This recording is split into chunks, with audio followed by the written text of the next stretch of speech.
आइए देखें क्या है आज की खबरों में। राज्यसभा के नेता प्रतिपक्ष मल्लिकार्जुन खड़गे ने छत्तीसगढ़ के जांजगीर चांपा जिले के खोखरा में आयोजित भरोसे का सम्मेलन को संबोधित करते हुए कहा कि आज यहां भरोसे का सम्मेलन इसलिए हो रहा है क्योंकि जो भरोसा मुख्यमंत्री भूपेश बघेल और उनकी सरकार ने आपको दिया था उसे पूरा करके दिखाया। छत्तीसगढ़ सरकार निडर होकर गरीबों, मजदूरों और कमजोर वर्ग के लोगों का उत्थान करने के संकल्प को पूरा करने का कार्य कर रही है। आज यहाँ का प्रत्येक नागरिक संतुष्ट है। महान नायिका, संसदविद, समाज सुधारक स्वर्गवासी मिनी माता जी को अपनी श्रद्धांजलि देता हूं। वो 52 से लगातार 70 तक एमपी रहे और समाज सेवा की, इसीलिए मैं उनको प्रणाम करता हूं। और वो इस इलाके में जो सामाजिक सुधार का काम किए, इसीलिए मैं उनको, उनके फैमिली को या उनके वंशजों को और जो इस जांजगीर के निवासी है उन सबको मैं मेरे तरफ से नमन करता हूं। दूसरी बात यह है, लोकहित में जो हमारे पार्टी के लोग काम कर रहे हैं, ये बहुत बड़ा काम यहां हो रहा है। मैं समझता हूं ये जो कार्यक्रम छत्तीसगढ़ के मंत्रिमंडल ने दिया है, कांग्रेस ने दिया है, शायद भारत में किसी के सरकार, कोई स्टेट गवर्नमेंट इतनी नहीं दी। राशन लो, कपड़े लो और यहां तक कि किसानों का कर्ज माफ, जो राहुल गांधी जी का एक सपना था, वो कहते थे उस वक्त अपना हर एक को इनकम होना, एक न्याय स्कीम, तो न्याय स्कीम को इन्होंने तो इम्प्लीमेंट कर ही दिया है, दूसरे जगह नहीं हुआ। तो जो चीज अब ऐसा है कि भूपेश बघेल के पास शायद अलाउद्दीन का चिराग दिख रहा, जो भी मांगोगे वो आपको मिलेगा। तो ऐसा अलाउद्दीन चिराग रख लेके वो बैठे हैं। छत्तीसगढ़ के लोग, खासकर गरीब लोग, किसान लोग, युवा, महिला, एसटी, एससी, सभी को कुछ ना कुछ दिया है। हमारे सभी जो वक्ता थे मंत्रिमंडल के, उन्होंने बताया, एक एक करके बताया, सबको कुछ ना कुछ मिला है, इसीलिए संतुष्ट है। यहाँ गड़बड़ी कम है जरा, इसीलिए ज्यादा गड़बड़ी नहीं है। तो मैं आपसे यही प्रण करूंगा कि ये जो शांति के साथ यहाँ डेवलपमेंट हो रहा है, तो इसको आप ऐसा ही संभाल के रखिए। मुख्यमंत्री भूपेश बघेल ने भरोसे के सम्मेलन को संबोधित करते हुए कहा कि जांजगीर चांपा में बनने वाले मेडिकल कॉलेज का नामकरण प्रथम महिला सांसद मिनी माता के नाम पर होगा। उनका निर्वाचन क्षेत्र छत्तीसगढ़ चांपा रहा है। यहाँ 25 एकड़ में मेडिकल कॉलेज बनेगा। उन्होंने छत्तीसगढ़ी में अपने उद्बोधन में कहा कि विपरीत से विपरीत परिस्थितियों में भी हमने जनता से किया अपना वादा निभाया। हमारी सरकार किसानों के साथ खड़ी है। कर्ज माफी, धान खरीदी का वादा हमने निभाया। उन्होंने कहा कि 20 अगस्त को राजीव गांधी किसान न्याय योजना की अगली किस्त किसानों के खाते में आएगी। बहुत खुशी की बात है कि मध्य प्रदेश के प्रथम महिला सांसद मिनी माता जी के ये निर्वाचन क्षेत्र रहे जांजगीर, वहां खड़गे साहब आ है और ओकर आदेश से मैं यहाँ जन मेडिकल कॉलेज जेकर बारे 125 एकड़ जमीन हम आरक्षित कर रहे हैं, वो जन मेडिकल कॉलेज खुली थे मिनी माता जी के नाम से खुली। एक बार जोरदार मोर से जयकारा, मिनी माता अमर रहे।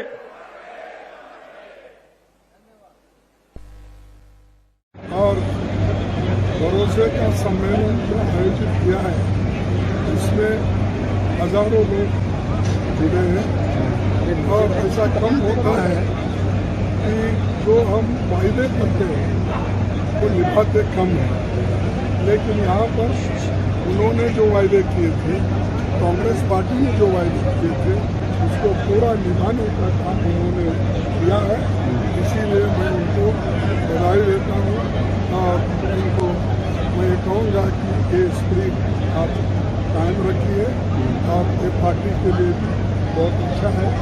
और दूसरी चीज़, मैं यहाँ पर आने के बाद मुझे एक ऐसा लगा कि क्योंकि मैं यहीं से रायपुर से ही कांग्रेस का सम्मेलन हुआ तो चुन के आया, तो इसलिए मैं यही कहूँगा कि आज का सम्मेलन बहुत अच्छा हुआ, बेनिफिशरीज को भी बहुत मिला और हमको भी खास करके 4 शब्द बोलने के बाद समय मिला, इसलिए मैं धन्यवाद करता हूँ। नमस्ते कोरबा न्यूज के लिए अजय अग्रवाल के साथ ममता साहू की रिपोर्ट।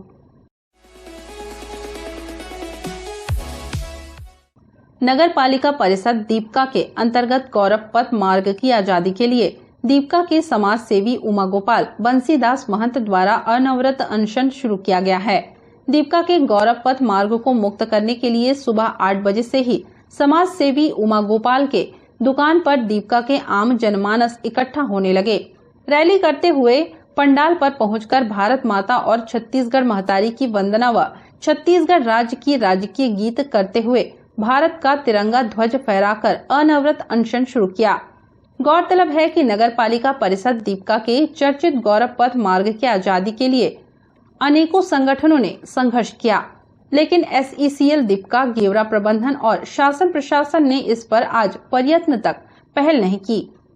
गौरव पथ मार्ग से स्कूली बच्चे, बाजार, अस्पताल, दीपका के मेन मार्केट से प्रतिदिन हजारों लोगों का आना जाना लगा रहता है। पूर्व में इस मार्ग से कई परिवार ने अपने सदस्य खो दिए हैं। आज भी इस मार्ग से गुजरने या घर पहुंचने से पहले आम जनमानस में सुरक्षित अपने गंतव्य स्थान तक पहुंचने का चिंता बना रहता है। पिछले कई आंदोलन के दौरान प्रशासन, SECL ने आंदोलनकारियों से विकल्प मार्ग पर भारी गाड़ियों का परिचालन किया जाने का आश्वासन देते आ रहे हैं, लेकिन आश्वासन का कोई ठोस परिणाम नहीं मिल पाया। प्रदूषण से आए दिन कोल डस्ट और वातावरण कोयले की धूल से पूरा दीपका घिरा रहता है। मानव जीवन और खासकर छोटे छोटे बच्चे के शरीर में धूल डस्ट के कारण कई प्रकार की गंभीर बीमारियों से दीपका के आम जनमानस जलने पर मजबूर हैं। 2017 में गौरव पथ मार्ग को मुक्त करने के लिए उस समय के कलेक्टर के दिशा निर्देश पर जूना DACB साइडिंग से होते हुए शक्तिनगर, विजयनगर से वैकल्पिक मार्ग का निर्माण कराया गया था, लेकिन दीपका के निजी कंपनी व कुछ जनप्रतिनिधि के साथ मिलकर आज भी वैकल्पिक मार्ग और गौरव पथ मार्ग पर कोल परिवहन बदस्तूर जारी है। निरंतर हम लोग प्रयासरत है इस रोड को बंद करने के लिए और आगे भी जब तक कि हमारी सांसें चलती रहेंगी तब तक के इस रोड के लिए हम आंदोलन करते रहेंगे। और अभी तो अनिश्चितकालीन में बैठे हैं, जब तक कि हमारी मांगे पूरी नहीं करेंगे शासन प्रशासन SECL अगर यहाँ से उठने वाले नहीं आएंगे। बैठ गए मतलब बैठ गए, क्योंकि लगातार हमने प्रयास किए हैं। रैली के माध्यम से आवाज़ पहुंचाई, पत्रचार के माध्यम से आवाज़ उठाई गई, सारा किस्म से हम हार के आज यहाँ बैठे हुए अनशन कर रहे हैं ताकि शासन प्रशासन अब तो समझे। और अगर ऐसा नहीं करते हैं तो गेवरा दीपका दोनों को बंद कर दिया जाएगा। जितने खदान में जो चल रही है संचालित सेलो बैंकर को सारा कोयला संचालन का जो काम है तत्काल बंद करवा दी जाएगा कुछ दिनों के अंदर में, अगर नहीं ध्यान दिया जाता है। अभी ऐसा कोई विचार तो है नहीं अभी फ़िलहाल में। अभी सिर्फ ये है कि क्या बोलते हैं, हमको कोई भी कंडीशन में और पूरा यकीन है कि शासन प्रशासन तक के बात पहुंचेंगी। अगर नहीं पहुंचेंगी तो उसका परिणाम भी शासन प्रशासन को भुगतना पड़ेगा, चाहे चुनाव का रहे चाहे कुछ रहे। यहाँ के क्षेत्रीय विधायक को भी इसका परिणाम भुगतना पड़ेगा, कांग्रेस सरकार को भी इसका कहीं ना कहीं तो घातक नुकसान पहुँचेगा। तो समय रहते तक के मैं कहना चाहता हूँ कि हमारे मुख्यमंत्री जी से तत्काल संज्ञान ले ताकि यहाँ पर के क्षेत्र के लोगों को जो गंभीर समस्या है, गौरव पथ से होने वाली जो समस्या बीमारियाँ है, जब क्या होते यहाँ पर आप देखे होंगे क्या होते जब पानी बहता है तो पूरा कीचड़ हो जाता है और जब क्या होता सूखा रहता है पूरे घरों में धूल डस्ट फैल जाता है। बहुत गंभीर परिस्थिति है यहाँ पर। और यहाँ तमाम जो क्षेत्रीय संगठन है उन लोगों का भी हमें समर्थन मिल रहा है, उन लोगों का धन्यवाद भी हम है। जैसे भू स्थापित हो गया, गुरवाना गठन पार्टी, ये सारे लोग हमारे साथ मौजूद है और कंधे से कंधे मिला के चलेंगे करके हमें आश्वासन मिला है। हमारी मांग ये है कि जो गौरव पथ है वहाँ पर से भारी वाहन चलना बंद करे कोयले का। यहाँ से जो भी बच्चे आने जाने में, हमारे आने जाने में, स्कूल के टाइम में ट्रक चलता है तो परेशानी होता है। बारिश के टाइम पे कीचड़ और बारिश ना हो तो धूल धक्कड़ होता है। वो सारी चीज़ें हमारे घर पे जाती है। हम खुद वो सांस ले रहे हैं तो हमें परेशानी हो रही है उससे, स्वास्थ्य की भी। इसलिए हम चाहते हैं कि इस रास्ते पे गौरव पथ पे भारी वाहन ना चले कोयले का, क्योंकि परेशानी तो हमेशा ही रहेगा। ऐसा तो नहीं कि 4 दिन बंद करे तो 4 दिन ठीक, उसके बाद फिर कोई प्रॉब्लम नहीं हो। इसलिए हम चाहते हैं कि हमेशा के लिए बंद हो। आज हम लोग यहाँ बैठे हैं, क्या है ये क्षेत्रीय रहवासियों के लिए नगर पालिका के द्वारा बाईपास सड़क बनाया गया है और इसमें गौरव पथ बनाया गया है। इसमें आए दिन दुर्घटनाएँ हो रही हैं और इस रास्ते से बच्चे, हमारे छोटे छोटे बच्चे स्कूल जाते हैं अपने अध्ययन करने के लिए। कई बार आंदोलन किए हैं, उसमें शासन प्रशासन द्वारा अभी तक उसमें कोई ठोस कदम नहीं उठाया गया है और हम लोग इससे दुखी होकर, प्रताड़ित होकर लोगों की समस्याओं को देखते हुए अनशन करने बैठे और हमारा अनशन तब तक जारी रहे जब तक ये बाईपास सड़क बंद नहीं करेंगे तब तक। इसके बाद जैसे हम लोग तो अभी 15 दिन बैठे हैं, कम से कम 15 दिन तक अनशन हमारी जारी रहेगा। हमारा स्वास्थ्य सही रहा तो हम लोग 1 महीनों तक खींचेंगे उसको और फिर शासन प्रशासन में ध्यान नहीं देंगे, हम लोग कोयला प्रेषण सेलों को बंद करेंगे। नमस्ते कोरबा न्यूज के लिए संतोष अग्रवाल के साथ अजय अग्रवाल की रिपोर्ट।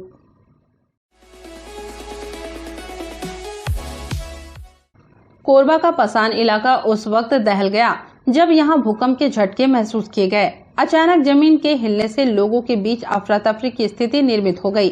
भूकंप के चलते इलाके के कई घरों की दीवारों पर दरारें भी पड़ गई हैं। पसान के साथ ही पड़ोसी जिला जीपीएम जिले में भी लोगों ने भूकंप के झटकों को महसूस किया। रिक्टर पैमाने पर भूकंप की तीव्रता 4.5 आंकी गई है। रविवार सुबह करीब 9:09 पर यह भूकंप आया है। फिलहाल भूकंप से किसी तरह का नुकसान नहीं हुआ है। नमस्ते कोरबा न्यूज के लिए अजय अग्रवाल के साथ रामकुमार यादव की रिपोर्ट। बुलेटिन में अब वक्त है एक छोटे से ब्रेक का। मिलते हैं ब्रेक के बाद।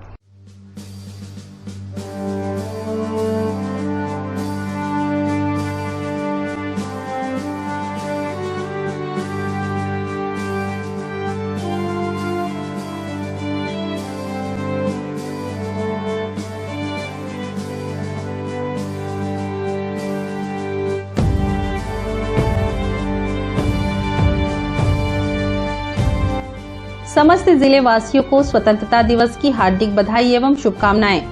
शुभेच्छु माननीय शिव कुमार डहरिया, नगरीय प्रशासन, श्रम एवं जिला प्रभारी मंत्री कोरबा, छत्तीसगढ़ शासन। मनीराम जांगड़े, प्रदेश अध्यक्ष सतनामी युवा कल्याण समिति छत्तीसगढ़। सुरेश धारी, अनिल रात्रे, रवि खूंटे, डॉक्टर राम गोपाल कुर्रे, अश्विनी कुमार कांत, जेपी कोसले।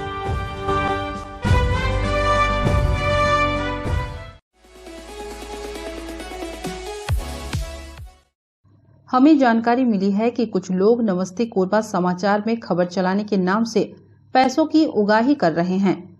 आप सभी से अनुरोध है कि खबर चलाने के नाम से अगर कोई आपसे पैसों की मांग करता है तो आप अपने संबंधित थाना क्षेत्र में उस व्यक्ति की शिकायत करें। इसके साथ ही आप हमसे नीचे दिए गए नंबरों पर संपर्क करें। हम निष्पक्ष पत्रकारिता करते हैं। हम अपने कार्य को व्यवसाय की श्रेणी में नहीं रखते।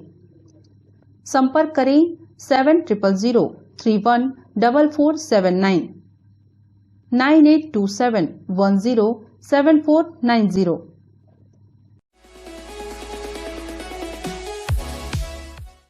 कोरबा जिले से एक बड़ी खबर सामने आई है। कुसमुंडा निवासी न्यूज एंकर सलमा के पिछले 5 सालों से लापता मामले में पुलिस ने मामले के 2 संदिग्ध को गिरफ्तार किया है।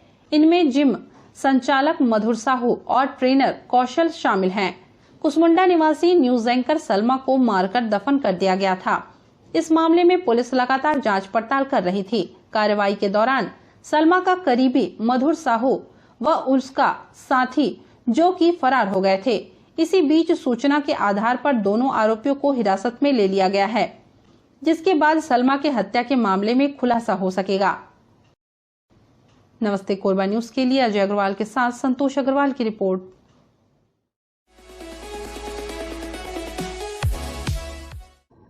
आजादी के अमृत महोत्सव के अंतर्गत हर घर तिरंगा अभियान के प्रति लोगों को प्रेरित और जागरूक करने के लिए डाक विभाग कोरबा के कर्मचारियों द्वारा मुख्य डाकघर से तिरंगा रैली निकाली गई, जो सुभाष चौक, घंटाघर चौक होते हुए वापस डाकघर में आकर समाप्त हुई। प्रधान डाकघर के डाकपाल विजय कुमार दुबे ने बताया कि हर घर तिरंगा, हर मन तिरंगा, भारत माता की जय, वंदे मातरम। डाक विभाग ने ठाना है कि हर घर तिरंगा पहुंचाना है। आपका दोस्त इंडिया पोस्ट, विजयी विश्व तिरंगा प्यारा, झंडा ऊंचा रहे हमारा के उद्घोष के बीच गुंजायमान होता डाक विभाग का यह अभियान विगत वर्ष से जारी है, जिसमें 13 अगस्त से 15 अगस्त तक आजादी का अमृत महोत्सव मनाने के लिए लोगों को जागरूक किया जा रहा है। अभी तक प्रधान डाकघर के माध्यम से 20,000 तिरंगे की बिक्री की गई है एवं लोगों को विभिन्न माध्यमों से अपने घरों में तिरंगा फहराकर आजादी के अमृत महोत्सव में भागीदारी निभाने हेतु जागरूक किया जा रहा है। तिरंगा रैली में डाक विभाग के अधिकारी और कर्मचारी बड़ी संख्या में शामिल हुए।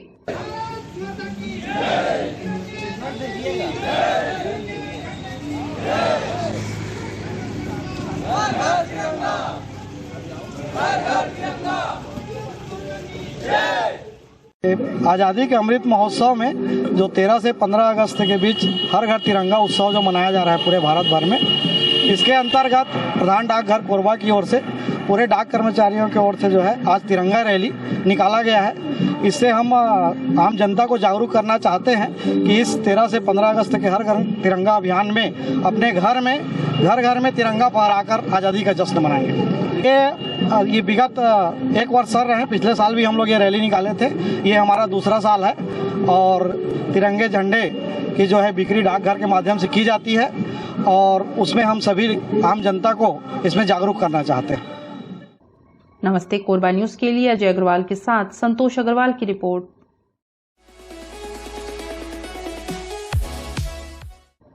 कबाड़ से जुगाड़ का फॉर्मूला भारत में काफी पुराना है। जिन सामानों को आप और हम बेकार समझकर फेंक देते हैं, ऐसे ही सामानों से दर्रे क्षेत्र की स्वच्छता दीदियों ने झूमर और घर में उपयोग आने वाले अन्य सामान बनाकर एक मिसाल पेश की है। SLRM सेंटर की दीदियों ने बताया कि दर्रे क्षेत्र में 3 SLRM सेंटर हैं, जहां से प्रतिदिन बड़ी संख्या में स्वच्छता दीदियों के द्वारा पूरे क्षेत्र का भ्रमण कर गीला व सूखे कचरे का कलेक्शन कर केंद्र में लाया जाता है, जहां उसे पृथक पृथक किया जाता है। खाली समय में सभी के द्वारा अनुपयोगी चीजों से अलग अलग तरह से झूमर एवं घर में उपयोग करने के लिए सामान बनाए जा रहे हैं, जिसे वर्तमान में इन SLRM सेंटर पर रखा गया है। नगर निगम के अधिकारियों को इनके बनाए हुए उत्पादों को उचित मंच प्रदान करते हुए इन्हें आर्थिक रूप से सक्षम बनाने के लिए प्रयास करना चाहिए, जिससे कि इनके हुनर को कोरबा की जनता भी जान सके एवं उनके उत्पादों को खरीद कर इन्हें मदद कर सके। नगर निगम मिशन क्लीन सिटी दर्री खाक सेंटर से मेरा सुपरवाइजर गीता तोमर। सर, हम लोग यहाँ गीला और सूखा कचरा के साथ में ना कबाड़ से जुगाड़ का सामान बनाए हैं। पेन है, ग्लूकोज का वाटल है और भी कई प्रकार के दीदी लोग सब मिलजुल कर ये सामान को अपना जो खाली समय का उपयोग करके और इसको सबको सजावट का सामान बनाते हैं। जिससे अंडा का प्लेट है उसको झूमर लगा के बनाए हैं और भी कई तो झूमर बनाए हैं दीदी लोग अपना खाली समय का उपयोग करके और उसको सजावट का सामान बनाते हैं। मैं जमनीपाली SLRM सेंटर से हूँ, वार्ड नंबर 51 और हम लोग सफाई दीदी लोग के साथ में हूँ और हमारे सफाई दीदी लोग डोर टू डोर जाते हैं और सूखा गीला कचरा लेके आते हैं।